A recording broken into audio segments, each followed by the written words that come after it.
Boa tarde, meus queridos alunos do sétimo ano. Eu sou o Eduardo, professor de Geografia, e hoje nós daremos início à nossa sétima videoaula.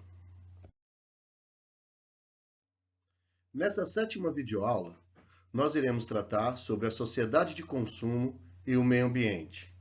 Esse conteúdo está presente no nosso livro didático no percurso 10.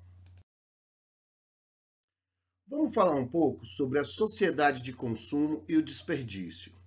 Bem, a partir da década de 1950, final da Segunda Guerra Mundial, quando tem início a terceira revolução industrial e também a nova expansão das indústrias no Brasil, nos Estados Unidos e no mundo, a Europa já se consolidava como uma região altamente industrializada naquele momento.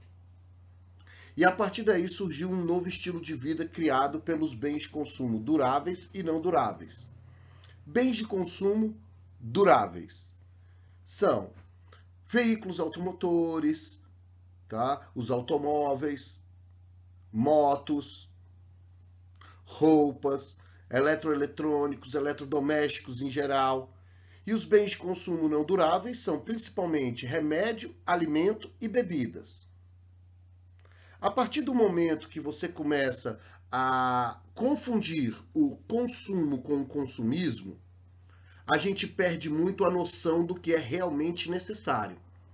O consumo significa adquirir bens de primeira necessidade. Já o consumismo significa a aquisição de bens supérfluos, de segunda necessidade. Muitas vezes você adquire o produto e nem mesmo chega a utilizá-lo. Então, essa noção do que é realmente necessário para a sociedade e para uma vida saudável, ela acaba sofrendo grandes transformações. Nasce, então, nesse momento, a partir de um processo que se desenvolveu por meio das indústrias e das atividades econômicas, nasce uma nova sociedade, a sociedade do consumo. Dentro dessa sociedade do consumo, existe uma relação entre a busca por status sociais e prestígio, que é muito conhecido aí pela a palavra de cidadania por meio do consumo. A população começa a confundir o ato de ser um cidadão com o ato do consumo exagerado, do consumo para obter status social. E todo consumo ele tem uma relação direta com o meio ambiente. Uma vez que todos os produtos que nós consumimos possuem matéria-prima que vem da natureza, e depois de consumido, esse produto vira um resíduo, vira lixo. E esse lixo também retorna para a natureza. Então existe uma relação muito íntima entre o consumo e o meio ambiente. Quanto maior o nível de consumo da população, maior será a necessidade de se obter matéria-prima, maior será a exploração e a pressão sobre os recursos naturais do nosso planeta. Por isso nós devemos pensar em um consumo consciente, em um consumo sustentável, que é aquele consumo realmente de produtos de primeira necessidade. Devemos repensar essa sociedade de consumo e principalmente o estilo de vida norte-americano, chamado de American Way of Life, baseado principalmente no consumismo. E algumas estratégias as indústrias adotam para estimular esse consumo. Vamos falar agora um pouquinho sobre a obsolescência programada. A obsolescência programada é uma tática utilizada pelas grandes empresas do mundo para diminuir a vida útil dos aparelhos eletroeletrônicos, dos automóveis, de todos os produtos que são fabricados por essas indústrias. A obsolescência programada ela possui 3 fundamentos principais. Primeiro, a obsolescência, obsoleto significa atrasado, rudimentar, arcaico. A obsolescência programada, ela se utiliza de 3 estratégias, de 3 fundamentos para praticar a redução da vida útil dos seus produtos. O primeiro é a obsolescência programada pelo design ou pelo marketing. Isso é muito comum, essa obsolescência, nos veículos automotores, A cada ano que passa, o design dos veículos sofrem pequenas modificações na parte externa, uma propaganda muito forte dentro da indústria automobilística, que faz com que as pessoas, a cada 12 meses, troquem de veículo. Ah, meu modelo é atrasado, o meu modelo é antigo, nossa, surgiu um novo modelo. Quando você vai ver em termos estruturais e em termos de motorização, o carro é o mesmo. Chassi, tá? Sistema de freio, sistema de embreagem, sistema de transmissão, motorização é a mesma. O que muda são designs, são pequenas modificações na parte externa dos veículos que fazem com que ele se torne atual, moderno, e que o modelo anterior se torne obsoleto. Outra forma da prática da obsolescência programada é por meio de inovações tecnológicas. Isso acontece muito na área de informática. Quando você compra um processador, automaticamente surge um processador mais rápido, mais eficiente, uma memória mais eficiente, um sistema de memória mais eficiente, uma placa de vídeo mais eficiente. Então você começa a ter uma defasagem tecnológica. Você compra o produto e em pouco tempo ele se torna obsoleto. E o terceiro fundamento da obsolescência programada é a fragilidade ou a durabilidade dos produtos. A cada dia que passa, as indústrias fabricam produtos cada vez mais frágeis, que faz com que ele quebre, com que ele pife, tá? Com que ele tenha algum pane e forçando assim o consumidor a adquirir um novo produto. Dentro dessa fragilidade dessa tecnologia, nós podemos citar a Apple, empresa de tecnologia fundada por Steve Jobs, aonde você tem ali, primeiro, a questão tecnológica. Alguns celulares da Apple, como por exemplo o iPhone 5 e o iPhone 6, eles já não realizam mais atualizações. Ou seja, o sistema está perdendo a capacidade de atualizar os aplicativos, você não consegue mais baixar um aplicativo. E isso faz com que o consumidor tenha que adquirir um novo produto. Em termos de fragilidade, você consegue identificar os sensores. Hoje o celular ele é todo de vidro. Qualquer queda, qualquer tombo, qualquer batida com o celular, ele acaba quebrando.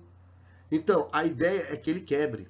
A ideia é que ele se torne frágil. A ideia é que a tecnologia se desenvolva de uma forma tão rápida que o consumidor vai ter que comprar, vai ter que adquirir um novo produto. Essa é uma técnica da obsolescência programada. E outra coisa, a obsolescência programada ou também obsolescência planejada, ela acaba por estimular o consumismo e não o consumo sustentável e ecologicamente correto. Muito pelo contrário. Falando um pouquinho sobre a produção de resíduos sólidos em áreas urbanas. Tá? No Brasil, estudos indicam que por dia são produzidos em torno de 160 mil toneladas de resíduos sólidos. A maior parte desse resíduo sólido é destinada de forma incorreta, principalmente em lixões a céu aberto, o que pode gerar uma série de problemas de ordem ambiental e de ordem social. Um exemplo que nós temos aqui em Brasília é o lixão da Estrutural, que durante 25 anos recebeu boa parte dos resíduos sólidos do Distrito Federal, fica na borda de um parque nacional, que é o Parque Nacional de Brasília, também conhecido como Água Mineral, uma área de preservação ambiental. Boa parte desse lixo é destinada sem tratamento, sem uma proteção correta para a produção do chorume. O chorume que é produzido acaba infiltrando e poluindo o lençol freático, poluindo as águas subterrâneas. Existe uma grande emissão de gases de efeito estufa, principalmente o metano e o butano, do processo de apodrecimento e putrefação desse resíduo sólido, que poderia muito bem ser aproveitado de uma forma ecologicamente correta. Cerca de 30% a 40% dos nossos resíduos poderiam ser reaproveitados, porém, nós só conseguimos efetivamente reciclar 13% dos nossos resíduos. Além disso, é importante a coleta seletiva. A coleta seletiva é um elemento extremamente importante para se efetivar um sistema de destinação correta de resíduos sólidos. A coleta seletiva, ela facilita todo esse beneficiamento desse material orgânico, desse material inorgânico. E temos também que tentar buscar sempre uma mudança na nossa concepção de consumo. Realmente consumindo produtos de extrema necessidade. Adquirindo produtos que realmente nós iremos consumir. Evitando o desperdício, evitando uma série de elementos. Você pensa assim, o consumismo, ele acaba por trazer um grande impacto ambiental no momento de aquisição daquele produto, pela matéria-prima que foi utilizada para a confecção, e no momento do descarte desse produto. Então nós devemos pensar em um consumo consciente e sustentável do ponto de vista ambiental e social. Bem, pensando um pouquinho sobre esse contexto, em 1950 surge a sociedade de consumo, o consumo começa a crescer, a população mundial também começa a crescer, e a partir da década de 1970, a sociedade começa a questionar as questões econômicas e contrapor a economia com o meio ambiente. Em 1972, nós tivemos a primeira Conferência das Nações Unidas sobre o Meio Ambiente. Foi sediada na cidade de Estocolmo, capital da Suécia. E essa conferência ela foi muito importante no seguinte quesito, de tentar considerar o risco e o elevado padrão de consumo da sociedade com a capacidade do planeta de repor esse recurso. Então existia ali uma dicotomia entre o homem e o meio ambiente. A sociedade de consumo estava a todo vapor. Porém, alguns estudiosos começaram a perceber que esse consumo exagerado gerava impacto direto nos recursos naturais e na capacidade de reposição desses recursos. Além disso, se debateu muito dentro dessa conferência em Estocolmo, sobre a questão relacionada às injustiças sociais, às desigualdades sociais, mostrando o quê? Que os países desenvolvidos deveriam auxiliar os países subdesenvolvidos dentro de um contexto socioeconômico, na tentativa de equalizar o desenvolvimento no mundo. A ideia, quando se fala de desenvolvimento ecologicamente sustentável, você tem uma ideia econômica e uma ideia ambiental. A palavra desenvolvimento tem uma conotação econômica. E o ecologicamente sustentável tem uma conotação ambiental.